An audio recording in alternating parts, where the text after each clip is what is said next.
Hello, everyone out there in the Trekyards universe. Welcome back for yet another exciting info-packed episode with your favorite captain. That's me, Captain Foley, and my awesome first officer and right-hand man. That is me, Commander Cockings. Hi, everyone. Oh, look, Samuel, we have a fellow officer joining us on today's transmission. That is right, everyone. Joining us today is Sean Turinjo, the designer of both USS Ares, senior predator Axonar. As well as the topic of today's episode, Captain Riker's own ship, the Luna-class vessel, the USS Titan. Welcome to the show, Sean. Always a pleasure to talk to you. Thanks. Glad to be here. All right, let's peel back the layers and take a look at what makes this ship so popular. And just to let you guys know, we worked with Sean quite a bit to flesh out more details of the ship and make it feel even more real than even described in the novels. The Luna-class vessels are extended mission deep space explorers, first designed specifically to explore the Gamma Quadrant, and measuring at 450 meters long, a width of 205 meters, and an overall height of 80 meters. The USS Titan, NCC 80102, has a total of 17 decks, and the ship also includes an interchangeable sensor pod attachment, as well as 6 phaser banks and 3 pulse-fired torpedo launchers, 2 fore and 1 aft. To put that in perspective, that's about 450 meters long. It is about 225 meters shorter than the Sovereign class at 685 meters. The Luna class is in fact around the same size as the Nebula and Curie class, which both measure in around 440 meters, certainly a compact ship. Initially designed, in Canon anyway, sorry Sean, by Dr. Yin-Ra Hawari? You got me. Of Utopia Planitia Shipyards, shortly after discovery of the Bajoran wormhole in 2369. This class of ship was a mission-specific ship designed to explore the Gamma Quadrant for extended periods of time. However, because of the outbreak of the Dominion War, plans of the ship were shelved for a number of years and retrofitted before launch. In 2372, however, the first of the class, the USS Luna, NX 80101, was under construction, and during preliminary field tests in 2375, there was a major accident in the engine room, resulting in our special guest, in-universe character at least, Dr. Turinjo, to become maimed. The ship had a normal cruising speed of about warp 7.5 and a maximum speed of about 9.975 for about 12 hours. Main engineering was located on Deck 11 and consisted of a double refracting warp core matrix with twin intermixed chambers. That sounds pretty advanced. This was a new experimental warp core which improved the way that the power was distributed to the ship, allowing for a much more efficient operation. The new warp core designer, Dr. Ravari, was actually chief engineer aboard the Titan following the events surrounding the Luna's trial run accident. The Luna was not destroyed, but was not put into active service immediately either. The hull was comprised of a duranium microform and titanium plated composite and was layered with a blade of hull armour in most sections.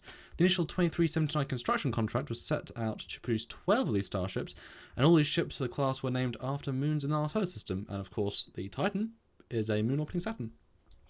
The ship's crew complement was 350 personnel, and in fact the Titan had one of the most diverse crews in Starfleet history, with only 15% of the total crew being humans, and only 50% actually being humanoids.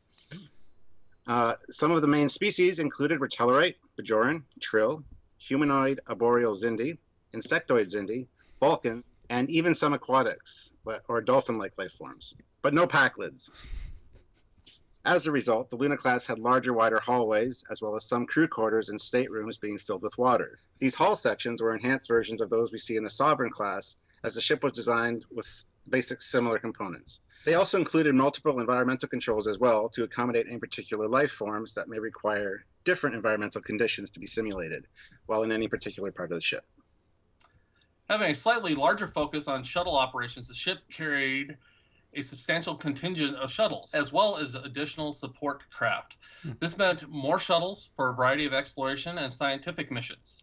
The ship had a recessed shuttle bay, which was reminiscent of the older deeper Constitution class style hangars, and a longer runway for landing operations. These longer runways allowed for support craft to land faster, and so the ship could actually raise shields covering that strip and still be safe for both ships to go to war, which allowed the Luna class to get out of dangerous situations faster instead of having to wait for standard shuttle approach operations and landing procedures a la Star Trek V. Bonus fact, Captain Riker's favourite shuttle was a Type 11, which named Armstrong in honour of the human jazz musician Louis Armstrong.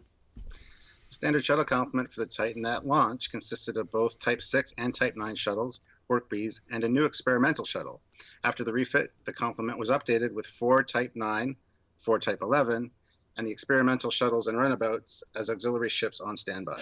The ship had an ovoid-shaped bridge module, which consisted of 2 levels similar to the Enterprise E, but smaller. There is a raised captain's chair with an executive officer chair to the right and a diplomatic officer chair to the left. All 3 have retractable armrest consoles.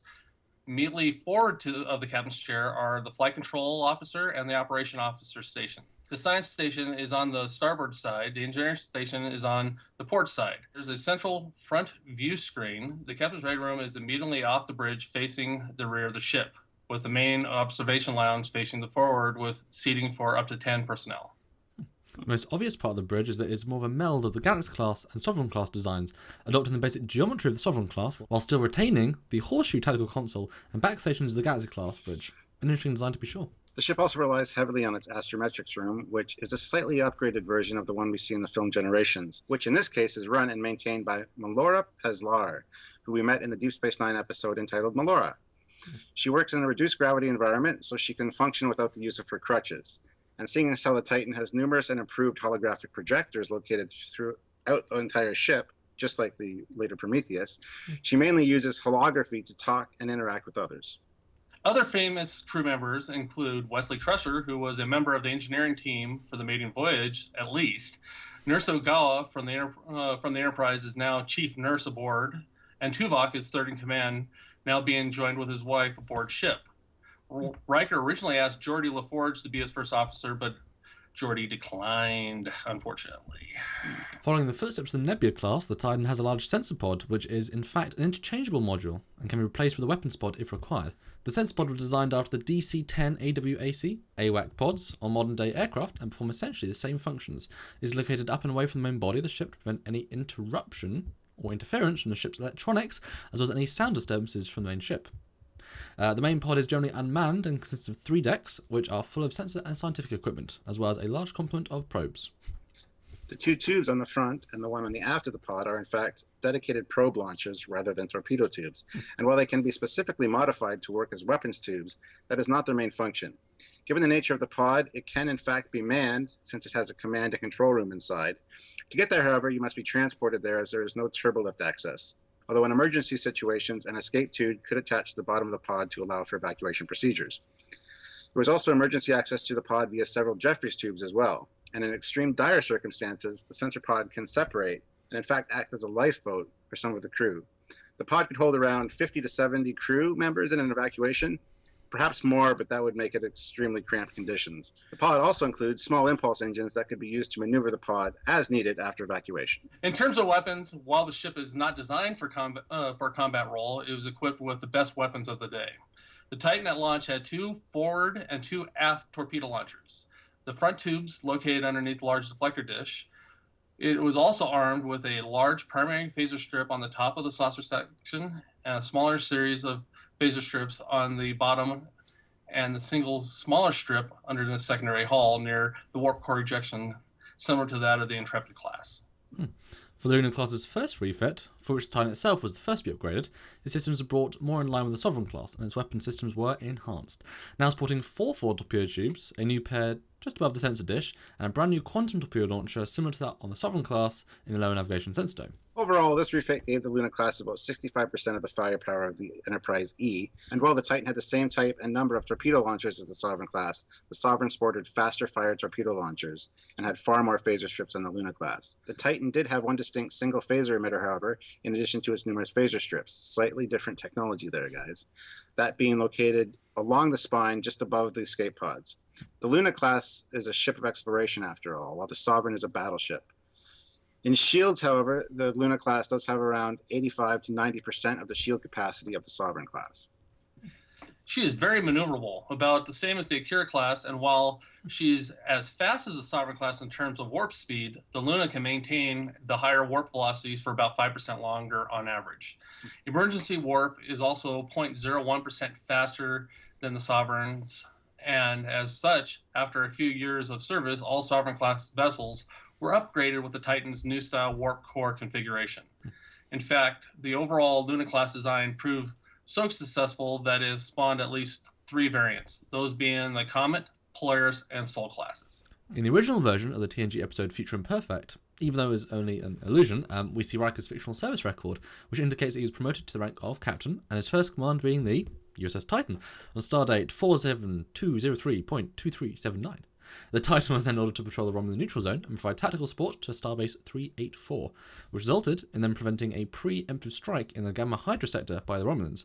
In the Blu-ray remastered version, the text was changed to reflect the events of Star Trek Nemesis, and said the Titan's first mission was to head up a new task force investigating the possibility of peaceful relations with the Romulan Empire in the wake of Shinzon. It's pretty interesting they actually decided on the name of Riker's future command all the way back in Season 4 of TNG.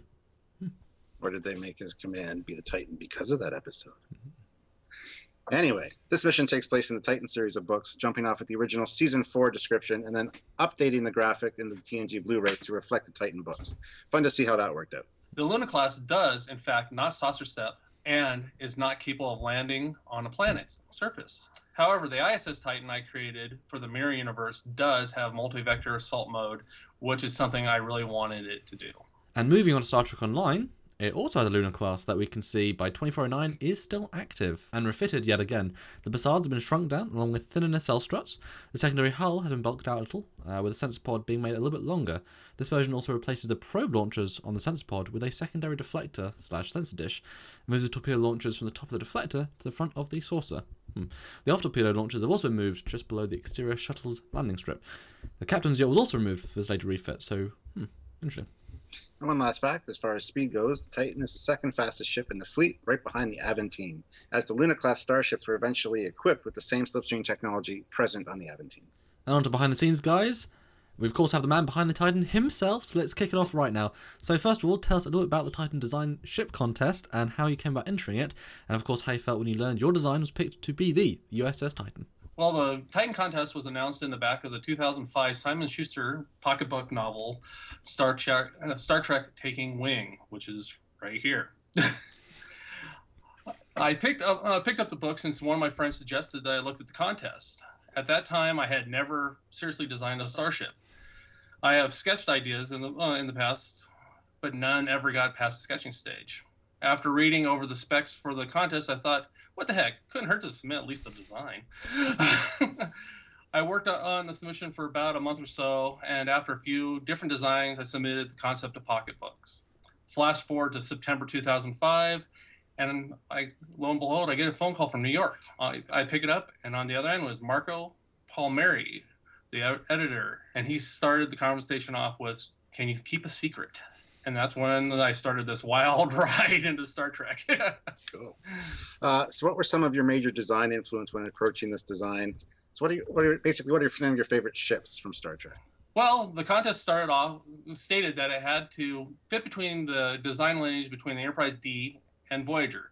So I started there by pulling whatever reference images I could find back then. And I also started Google searching starships that I liked to see and where I could bridge the generations of starship design. My favorite ships up to that point were the TMP, Refit, and the Reliant. So I knew I wanted to at least have one view of the girl to look like the Refit, which if you look at it from the top view, you will see the Enterprise, the silhouette. And the Reliant influence comes in with the roll bar and the underslung nacelles. I went from there to figuring out how to make it all work together. So some of the ideas sketched didn't have the roll bars, and some did. I decided to go with the sensor pod idea based off the AWAC from the United States Air Force, since I grew up as a military brat, and the Nebula class from TNG. Unfortunately, the Nebula was never one of my favorite TNG designs, but I pulled from there. I was also a big fan of the ships introduced in First Contact, so I looked at them to pull hull plating and other design elements. People said I copied the Akira class, but I didn't really. I had to figure out how to protect the bridge and connect the pod to the ship, so I gave the design the catamarans. Even though the ship was supposed to fit between Enterprise D and Voyager, I decided to give the escape pods a post-First Contact Enterprise E upgrade. From there, I gave the ship some of the throwback ideas with the clamshell shuttle doors. And several 3D models have been made of the Titan. The LRE original mesh used for the book covers, which is the one we're using for the animations. And then another model, which is also used in a couple of books, done by Tobias Richter. and then one done for Star Trek Online. So tell us how it was to first see your ship in 3D, and then again when Tobias built it later on, and even as a playable ship in Star Trek Online. Come on, I'm assuming you've got at least a couple in-game. Well, with Ellery's mesh, I got to put a lot of input into it since I worked with him at the print company that I was working with him at the time. So it's pretty much perfect for that time, considering it was my first ship being converted from 2D to 3D. Little known fact, our friend Doug Drexler was supposed to do the first model, but he was busy working on a certain show centered around a Battlestar. I think I've heard about that. Then a few years later, I hear that the Luna class would be a playable ship on Star Trek Online. I was flattered to hear that. But I had no input on their model, which is why I believe that is the weakest representation of my design. Maybe if Thomas the Cat or T-Cat over at Cryptic gets to update the model, maybe I'll be able to give him my thoughts. Finally, flash forward to a couple years ago, and I get an email from Tobias, who was hired by Simon Schuster to create a new mesh for some new covers.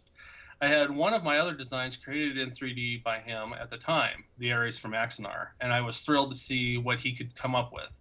To say the least, I was blown away. I consider his mesh as a first-generation refit. There is more detailing that Tobias put into it that Ellery and I didn't even think of at the time to do. Yeah, and that's how we approach this whole script, is that the Ellery is the first original version, and then Tobias is the refit, and then the 2409 is the super feature version. Yeah. Now, I know there was a 6-foot model of the ship constructed for the Star Trek World Tour.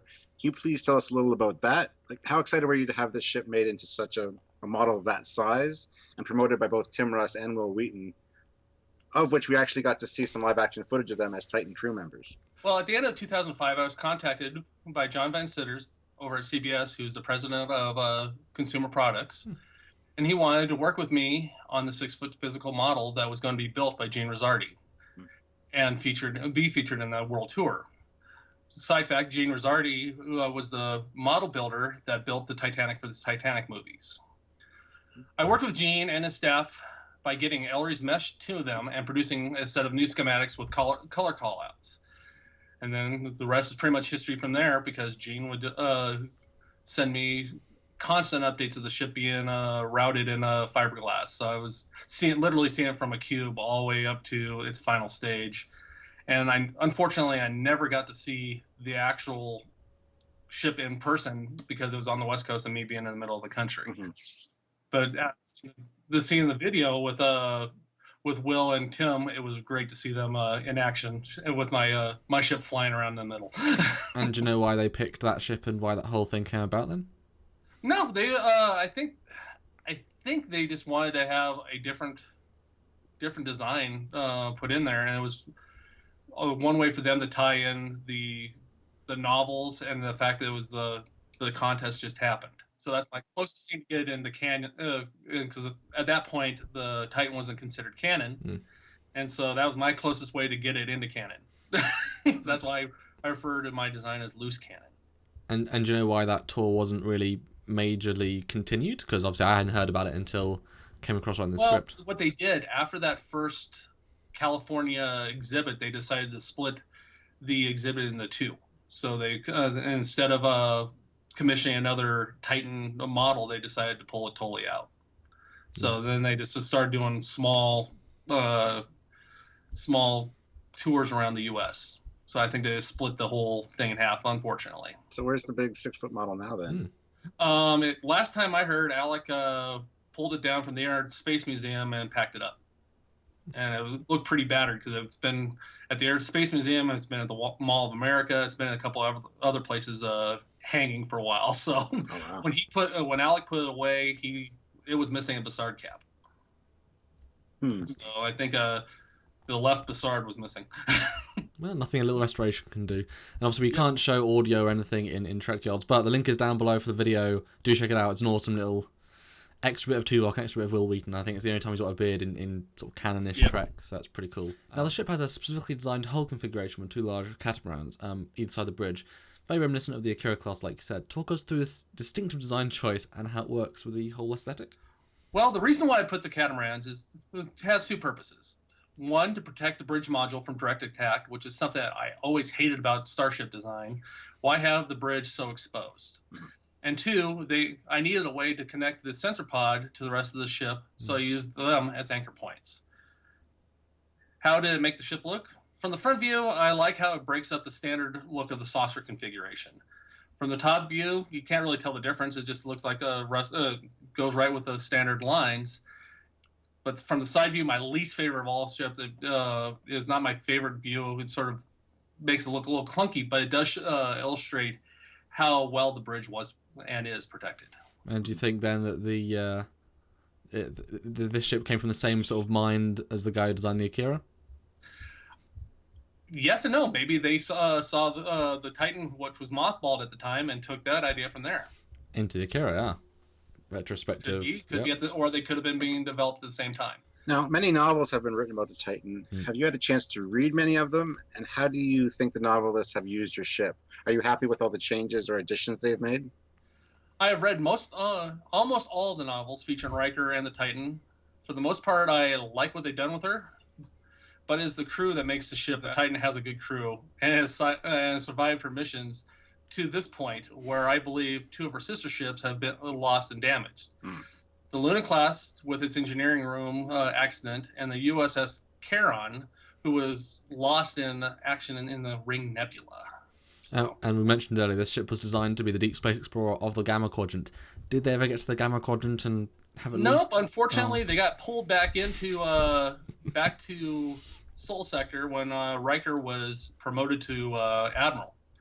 And in the current book, that I forget the name of the current book, which has Tobias's mesh on it, Riker and the Titan have been put to Fleet Command. So they are Alpha Quadrant Fleet. He's Fleet Commander or something like that. So they finally he has used the Titan as his flag, and he's a roaming commander. He doesn't have a starbase. So how do you feel, Sean? Your ship is now the flagship, or the Fleet Command ship. That's pretty cool. Yeah, it's kind of cool that I'm glad that they didn't decide to just blow her away. But also the fact that they've also really integrated multiple different kinds of species into there and how the crew interacts. That's what I really like. They're really making the Titan a community in space. Jeffrey Thorne, who did Sword of Damocles, thought he would pay me homage, and just in a flashback said he actually emailed me up because I'm putting you in the book, but don't get mad. I made you Pike. I'm like, what do you mean made you Pike? I sort of blew up the engine room. But I was very honored that they actually made me a character for one page in the book. So. And so if the Titan novels ever become officially canon, you're an official canon character. Pretty cool. Yeah, that's like my wife likes to say, it's my ride into geekdom. That's cool. And it is the ship's 10-year anniversary this year, designed in 2005, and obviously 2015. We here at Trekyards have tried to give her the full treatment, developing extra facts and just trying to get everything out for you guys. So what has it been like working with us, Sean, talking about the Titan, like to go more in depth, and just trying to pin down all these new facts and figures about her? Oh, it's been fun being a ship designer. Like I said, with this being a first ship I ever designed, I didn't really think of the specs, and you guys have really made me look into it. That's what we do. I just approached it as being a fan and looking at all the ships I liked as a kid, and trying to meld it all my favorite designs into one. You also designed the bridge of the Titan. Can you talk us through the process of that and why you carried over elements from the D bridge into your E-base design? I gotta say, I quite like that design. I've always liked the horseshoe, and that's a pretty cool. It's a cool. That was one of my favorite parts of the Enterprise D, actually. The bridge section. Well, and there's a picture of Samuel and myself drawn by Mr. Turinjo on his bridge.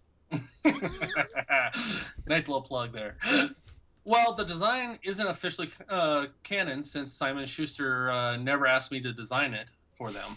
But after reading the novels and how it was described to be like the Sovereign class bridge but more compact, I started thinking how that would look. So I started with the idea of the Enterprise E's bridge, but wanted to make it a little different. So I took the centerpiece in what, in my opinion, of the Enterprise E's, the best part, it was the arch or the horseshoe, and incorporated it into the design.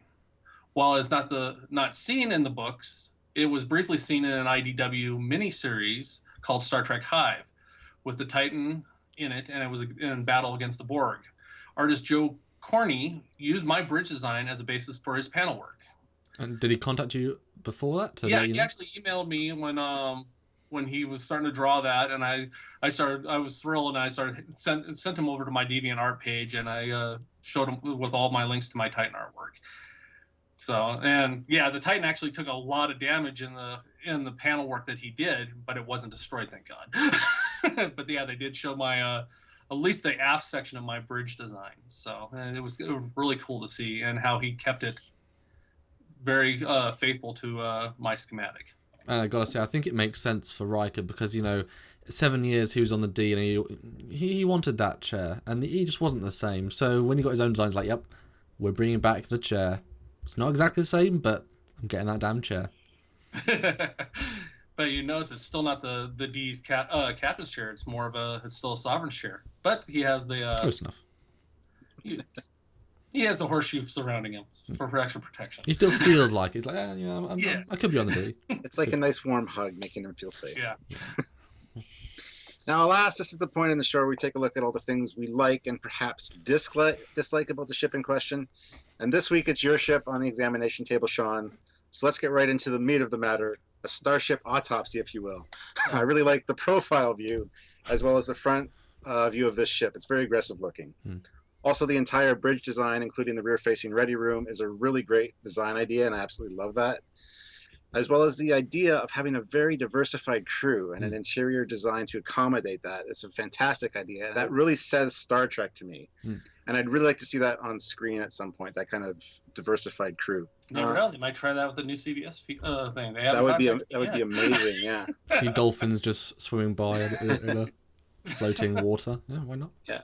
And I really think Gene Roddenberry would approve of that idea very much. That's kind of his vision of the future. So yeah. I got to say, too, that the ISS Titan design, which we really didn't talk about much, but it has 2 weapons pods in place of where the single sensor pod would be. And it's a great look. I think it's a much better designed. And I actually like the design of the engines a little bit better. I think it makes it look a little bit nicer. Sorry, Sean. That's fine. And in a way, why I designed the ISS, to fix some things I didn't... well, there you go. Really, it's still a Sean design, so you like a Titan. It's still my design, so I'm honored.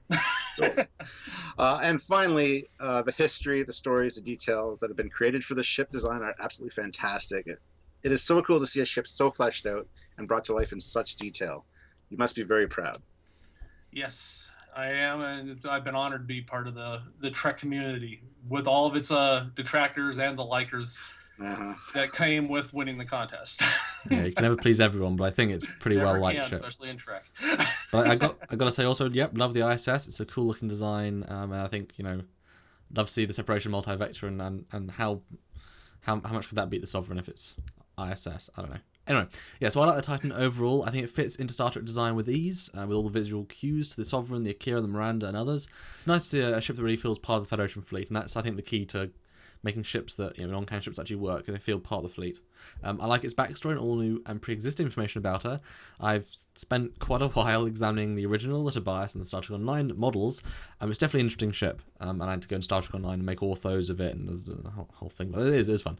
I think she feels bigger than in reality she is, and from doing other scale charts, she's actually smaller than I thought, so I was quite surprised.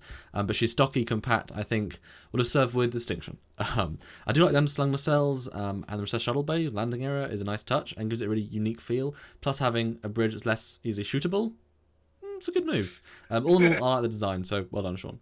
Overall, for my first ship ever to be published and fleshed out, I think she turned out very nicely. One of my favorite parts of the design would have to be the landing strip and the clamshell shuttle bay doors, mainly for its defensive purposes.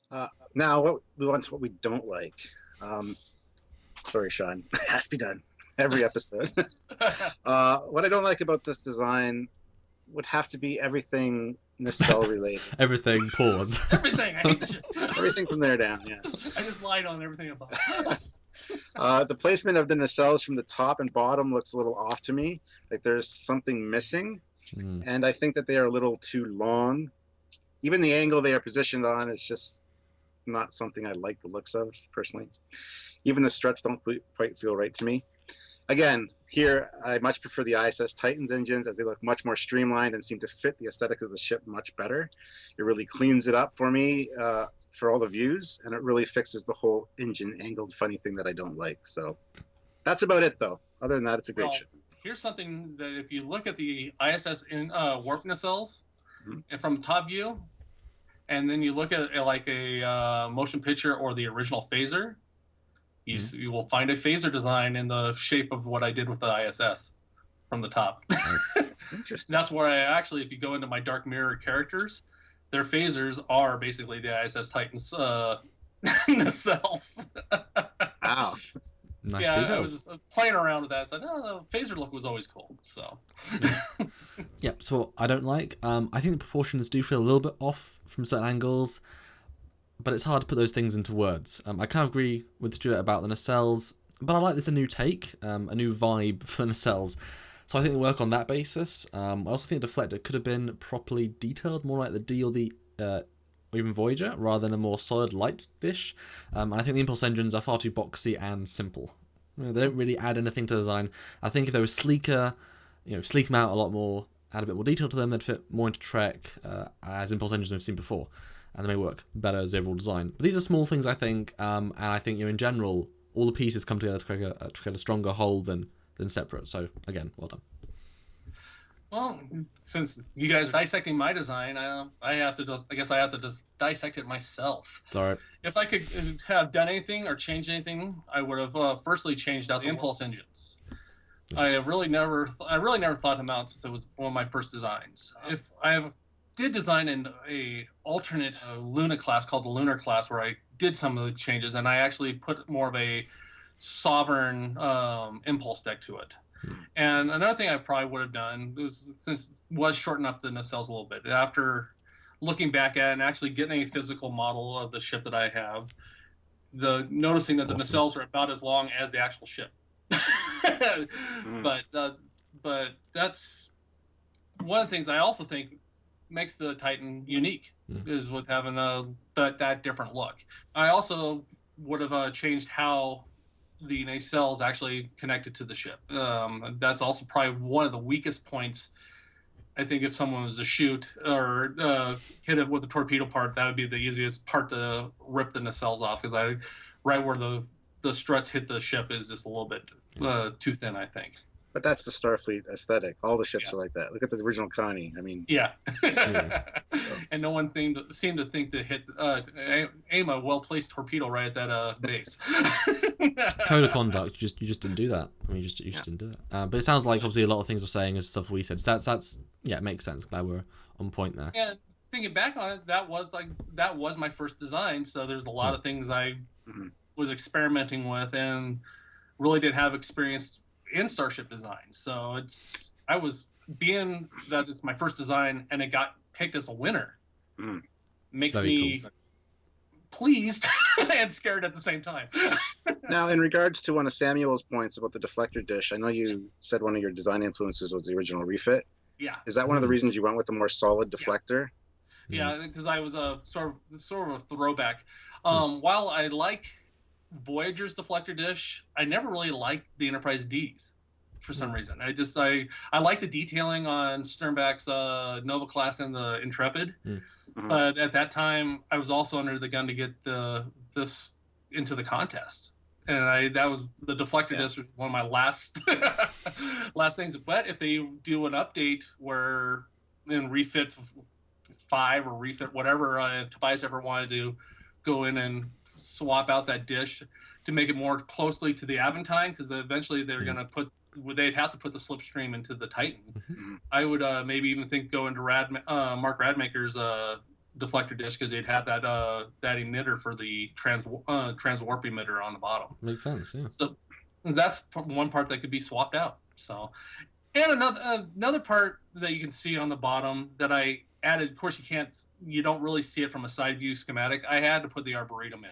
That's why a little bit my part of the motion picture refit, I had to put the windows at the bottom of the secondary hull, because I always loved the idea when the Enterprise was slowly going by you, you'd see trees inside, you'd see green, you'd see something that instead of just the standard gray of it being inside of a ship.